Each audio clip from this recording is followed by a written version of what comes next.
Good afternoon मेरे प्यारे छात्रों।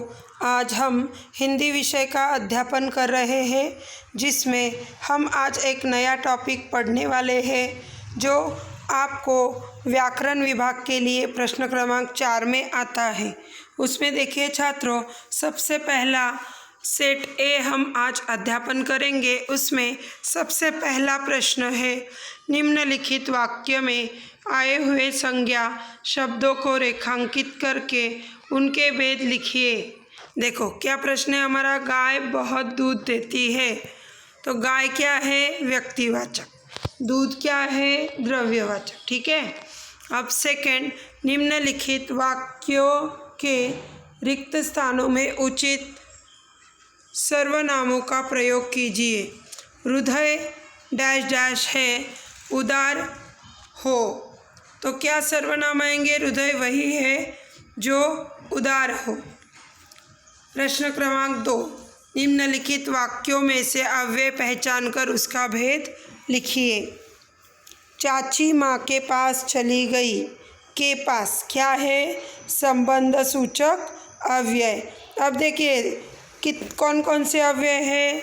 समुच्चय बोधक अव्यय है, संबंध सूचक अव्यय है और विस्मयादिबोधक अव्यय है। विस्मयादिबोधक क्यों नहीं है? क्योंकि यहाँ इस वाक्य में कहीं भी एक्सक्लेमेटरी मार्क आपको दिखाई दे रहा है क्या? विस्मय चिन्ह नहीं। बचा क्या हमारा? समुच्चय बोधक अव्यय और संबंध सूचक अव्यय। समुच्चय बोधक में मैंने आपको पहले ही सिखाया हुआ है वीडियो में, किंतु, परंतु, और, तथापि, कदापि, अन्यथा ऐसे शब्द जुड़ेंगे जो यहाँ पे है नहीं। यहाँ पे सीधा सिंपल एक ही वाक्य है और जो व्याख्या के अनुसार दर्शाता है, चाची माँ के पास चली गई। मतलब चाची और माँ इन दोनों का संबंध के पास इस शब्द से दर्शाया जाता है। निम्नलिखित अव्यय शब्द का वाक्य में प्रयोग कीजिए। वाक्य, अच्छा तो हम भी साथ चलते हैं। अच्छा तो हम भी साथ चलते हैं। देखिए अव्यय दिया है अच्छा और उसके आगे क्या आया है? विस्मय चिन्ह। मतलब जैसे मैंने आप लोगों को सिखाया है क्या, 3 अव्यय के भेद, और 3 अव्यय के भेदों में जो अच्छा है उस शब्द से क्या करना है आपको? वाक्य बनाना है। और बिल्कुल इजी है, आपको पूरा 1 अंक आपको मिल सकता है। आगे है काल परिवर्तन। यह भी टॉपिक मैंने आपको अच्छे ढंग से सिखाया है। सातों तारे मंद पड़ गए। देखो कौन सा काल है? सातों तारे मंद पड़ गए। सातों तारे मंद पड़ गए में आपका जो काल है वह है सामान्य भूतकाल। उसका बनाना है अपूर्ण भूतकाल। तारों का मंद पड़ना कैसे कराना है हमें? है में सातों तारे मंद पड़ जा रहे हैं। और सेकंड वाक्य है, मैंने खिड़की से गर्दन निकालकर झिड़की के स्वर में कहा। अपूर्ण भूतकाल बनाना है। मैं खिड़की से गर्दन निकालकर झिड़की के स्वर में कह रहा था। और कहा यानी सामान्य भूतकाल। दोनों वाक्य सामान्य भूतकाल के हैं। यहाँ पे एक अपूर्ण वर्तमान काल बनाया, दूसरा अपूर्ण भूतकाल बनाया। अब देखिए संधि विच्छेद। सप्ताह, सप्ताह जिसका भेद लिखना है। संधि के प्रमुख तीन भेद कौन से छात्रों? संधि के प्रमुख 3 भेद है, स्वर संधि, व्यंजन संधि और विसर्ग संधि। अब देखिए यहाँ पे जो स्वर संधि है, यहाँ पे क्या आया है? सप्त प्लस अह। अब सप्त प्लस अह, यह आपको मैंने जितनी भी संधि के उदाहरण सिखाए हैं उसमें आप देख सकते हैं। क्या जो त है उसे हलंत लगा है क्या? नहीं लगा है। इसलिए त में क्या ऐड हुआ? अ। और फिर अ प्लस अ क्या बन जाता है? आ। यह हमारा स्वर संधि का एक नियम है, इसीलिए यह स्वर संधि है। और सप्ताह उसी तरह अंतर चेतना, अतः प्लस चेतना। देखो यहाँ पे विसर्ग आया है इसलिए विसर्ग संधि। और यह नियमक के अनुसार आप वीडियो देख सकते हैं, उसमें मैंने सब कुछ डिटेल में दिया हुआ है। अब प्रश्न क्रमांक 5, अर्थ के आधार पर वाक्य भेद पहचानिए। उसे देख देख बड़ा जी करता कि मौका मिलते ही उसे चलाऊं। देखो क्या है, मिश्र वाक्य। पहली की आई है, जिसमें पहली की आती है या फिर दो वाक्य किसी रीज़न से जुड़ते हैं और एक वाक्य दूसरे पे डिपेंड होता है, मतलब एक वाक्य प्रधान और दूसरा वाक्य गौण होता है, इसीलिए उस वाक्य को मिश्र वाक्य कहते हैं। अब सूचना के अनुसार निम्न वाक्य का प्रकार बदलिए। मानू इतना ही बोल सकी। प्रश्नार्थक वाक्य। क्या मानू इतना ही बोल सकी? प्रश्न तैयार किया है हमने, ठीक है। अब अर्थ के आधार पर हमारा हो गया। अब आगे मुहावरों का अर्थ लिखकर वाक्य में उचित प्रयोग कीजिए। कलेजे में हुक उठना, उसका अर्थ है मन में पीड़ा होना। अपने मृत बेटे की याद आते ही गुड़िया के कलेजे में हुक उठने लगती है। दूसरा क्वेश्चन है, निम्नलिखित वाक्य में अधोरेखांकित शब्द समूह के लिए कोष्ठक में दिए गए मुहावरों में उचित मुहावरों का चयन कर वाक्य फिर से लिखिए।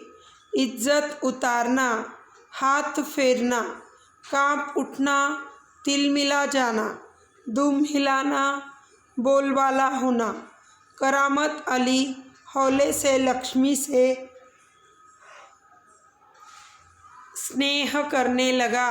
देखिए यहाँ पे स्नेह करने लगा का अर्थ क्या है? हाथ फेरने लगना। तो यहाँ पे आंसर है करामत अली हौले से लक्ष्मी की पीठ पर हाथ फेरने लगा, ठीक है। अब हमारा 7वां क्वेश्चन है, निम्नलिखित वाक्यों को शुद्ध करके फिर से लिखिए। अब देखिए यहाँ पे मैंने एक वाक्य लिखा है, करामत अली गाय अपने घर लाया। अब देखिए अपने घर लाया, यह कौन सा वाक्य है? मतलब पूरी तरह से शुद्ध हिंदी में नहीं है। इसका आंसर आएगा करामत अली गाय अपनी घर लाई। देखो यहाँ पे ठीक से देखो, करामत अली गाय अपने घर लाया, यह वाक्य सही है। और इस वाक्य को गलत तरीके से लिखा गया है, करामत अली गाय अपनी घर लाई। मतलब आपको उल्टा क्वेश्चन आया, ये ध्यान में रखिए। शुद्ध था, अशुद्ध करना है, लेकिन छात्रों ऐसा होता नहीं है। 99% आपको अशुद्ध वाक्य आएगा और आपको क्या करना होगा? शुद्ध वाक्य बनाना होगा। तो आप इस आंसर को क्वेश्चन समझ लीजिए कि करामत अली गाय अपनी घर लाई, फिर उसका आंसर आएगा कि करामत अली गाय अपने घर लाया। अब मैं अपने देश से प्रेम करता हूँ। देखो क्या है, मैं मेरे देश को प्रेम करता हूँ, यह वाक्य गलत है। मैं मेरे देश को प्रेम करता हूँ, नहीं, मैं अपने देश से प्रेम करता हूँ। देखो ठीक है, यहाँ तक हमारा जो वाक्य शुद्धिकरण है वो हो चुका है। अब प्रश्न क्रमांक 8, निम्न वाक्य में से मुख्य क्रिया और सहायक क्रिया पहचान कर लिखिए। उसकी ननद रूठ गई। मुख्य क्रिया रूठना और सहायक क्रिया गई। गई का क्या होता है? जाना। देखो मैंने आप लोगों को हमेशा सिखाया है पार्ट ऑफ स्पीच सिखाते वक्त कि जो लास्ट वर्ड होता है, देखो यहाँ पे दो बातें आपको ध्यान रखनी है। ऐसे वाक्यों में दो क्रियाएं आती है, एक मुख्य क्रिया होती है, एक सहायक क्रिया, हेल्पिंग वर्ब्स कहते हैं हम उसे। जो क्या करते हैं, जो मुख्य क्रिया होते हैं उनका अर्थ अच्छी तरह से निभाते हैं या पूर्ण करते हैं। तो उसकी ननंद रूठ गई, रूठना यह मुख्य क्रिया है, गई आधी अधूरी क्रिया है। तो गई का क्या बन गया है? जाना। और यही आपको पहचानना होता है। यहाँ पे मुख्य क्रिया भी पहचानी गई है और सहायक क्रिया भी पहचानी गई। अब देखिए यहाँ पे क्रिया, प्रथम प्रेरणार्थक क्रिया द्वितीय प्रेरणार्थक क्रिया बेचना, बिकना, बिकाना, या फिर कहना, कहलाना, कहलवाना, हंसना, हंसाना, हंसवाना, रोना, रुलाना, रुलवाना। ऐसे बहुत सारे प्रथम प्रेरणार्थक और द्वितीय प्रेरणार्थक के वाक्य आते हैं। आगे निम्नलिखित वाक्य में विराम चिन्हों का प्रयोग कर वाक्य पुनः लिखिए। बड़ी बेटी ने ससुराल से संवाद भेजा है, उसकी ननंद रूठ गई है मोती की शीतल पार्टी के लिए। देखो इसमें विराम चिन्ह बड़ी बेटी से लेके लास्ट तक दोहरा अवतरण चिन्ह यूज हुआ है। लिए के आगे पूर्ण विराम यूज हुआ है। उसके बाद कॉमा देखिए, संवाद भेजा है उसके बाद, और रूठी हुई है उसके बाद जो अल्प विराम है वह इस्तेमाल किया गया है। इस तरह से यह प्रश्न भी आपको 1 या 2 अंकों के लिए आता है। निम्नलिखित वाक्य के रिक्त स्थानों की पूर्ति उचित कारक चिन्हों से कीजिए और कारक का नाम लिखिए। उन्हें पुस्तक ले आने के लिए कहा। के लिए संप्रदान कारक। ठीक है, यहाँ तक हमारा यह एक सेट शायद हो चुका है। अब हम सेट नंबर बी देखने जा रहे हैं, जिसमें हमारा पहला क्वेश्चन है, गोवा देख मैं तारंगई तो उठा। गोवा व्यक्तिवाचक प्लेस का नाम है, तारंगई भाववाचक संज्ञा। निम्नलिखित वाक्य के रिक्त स्थानों में उचित सर्वनाम का प्रयोग कीजिए। इसके बाद वे लोग दिन भर पंजी देखते रहे। वे क्या आया? वे यानी सर्वनाम आया। ठीक है, पुरुषवाचक सर्वनाम, अन्य पुरुषवाचक। ठीक है, निम्नलिखित वाक्य में से अव्यय पहचान कर उसका भेद लिखिए। धीरे धीरे क्रिया विशेषण अव्यय है। अव्यय का वाक्य में प्रयोग कीजिए। मैं उसके लिए किताब लाई। देखो, के लिए का या उसके लिए, ये दोनों में से कोई भी शब्द है, उसका अव्यय में वाक्य में उस अव्यय का प्रयोग किया गया है। अब काल परिवर्तन कीजिए। देखिए, वे बाज़ार से नई पुस्तकें खरीदते हैं। पुस्तक खरीदते हैं मतलब खरीदते हैं तो आया है क्रिया को, तो सामान्य वर्तमान काल है। हमें बनाना है पूर्ण भूतकाल। उन्होंने बाज़ार से पुस्तकें खरीदी थी। वे पुस्तक शांति से पढ़ते हैं। यह भी सामान्य वर्तमान काल है। हमें अपूर्ण भूतकाल बनाना। वे पुस्तक शांति से पढ़ रहे थे। ठीक है, अब तालिका पूर्ण लिखिए। साथी संधि विच्छेद भेद, संधि विच्छेद भेद। अंत चेतना, तो उसका बनेगा अंतर चेतना। विसर्ग संधि, जैसे कि मैंने कहा विसर्ग दिखा, विसर्ग संधि। दिग्दर्शक, दिक् प्लस दर्शक, व्यंजन संधि। रचना के आधार पर निम्न वाक्य के भेद पहचानिए। उसे देख देख बड़ा जी करता कि मौका मिलते ही उसे चलाऊं। देखो, रचना के आधार पर ना कि आया है। रचना के 3 टाइप्स कौन से हैं? सरल वाक्य, मिश्र वाक्य और संयुक्त वाक्य। तो ये क्या है? मिश्र वाक्य। ठीक है, उसे देख देख बड़ा जी करता है कि मौका मिलते ही उसे चलाओ, मिश्र वाक्य। सूचना के अनुसार निम्न वाक्य का प्रकार बदलिए। मैं आज रात का खाना नहीं खाऊंगा, विधानार्थी वाक्य। मैं आज रात भूखा रहूँगा, ऐसा यह वाक्य विधानार्थी बन गया है।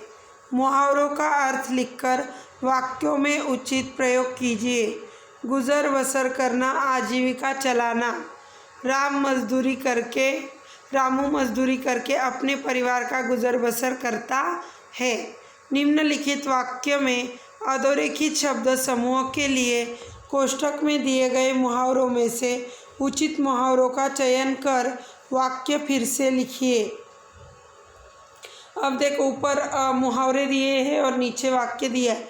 करामत अली हौले से लक्ष्मी से स्नेह करने लगा। स्नेह करना, हाथ फेरना, ठीक है।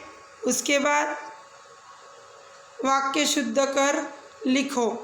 करामत अली ने रमज़ानी पर गाय के देखभाल का जिम्मेदारी सौंपी। देखो यहाँ पे किया है करेक्ट। करामत अली ने रमज़ानी को गाय के देखभाल की जिम्मेदारी सौंपी। आचार्य अपनी शिष्यों को मिलना चाहते थे। आचार्य अपने शिष्यों को मिलना चाहते थे। इस तरह से यह वाक्य आते हैं। निम्नलिखित वाक्यों में से मुख्य क्रिया और सहायक क्रिया पहचानो। पकड़े न रख सके, वे पुस्तक पकड़े न रख सके। रखना, पकड़ना मुख्य क्रिया है। सके, सकना। अब प्रथम द्वितीय क्या है? मांगना, मंगाना, मंगवाना, तोड़ना, तुड़ाना, तुड़वाना। निम्नलिखित वाक्यों में से उचित विराम चिन्ह वाक्य में पुनः लिखिए। केवल टिक्का, नथुनी और बिछिया रख लिए थे। देखो 10 नंबर का कैसा है आप भी देख सकते हो। और 11 नंबर, निम्नलिखित वाक्यों के रिक्त स्थानों की पूर्ति उचित कारक चिन्हों से कीजिए और कारक का नाम लिखिए। मैं बंडल खोलकर देखने लगा। कर्म कारक, ठीक है। मैं बंडल को खोलकर देखने लगा। को क्या आता है? कर्म कारक आता है। तो छात्रों, इस तरह आज हमारा ग्रामर का प्रैक्टिस सेट 2 और 1 आज हमने पूर्ण किया। यदि आपको इसमें किसी भी टॉपिक की कोई समस्या है तो आप फीडबैक द्वारा पूछ सकते हैं। धन्यवाद।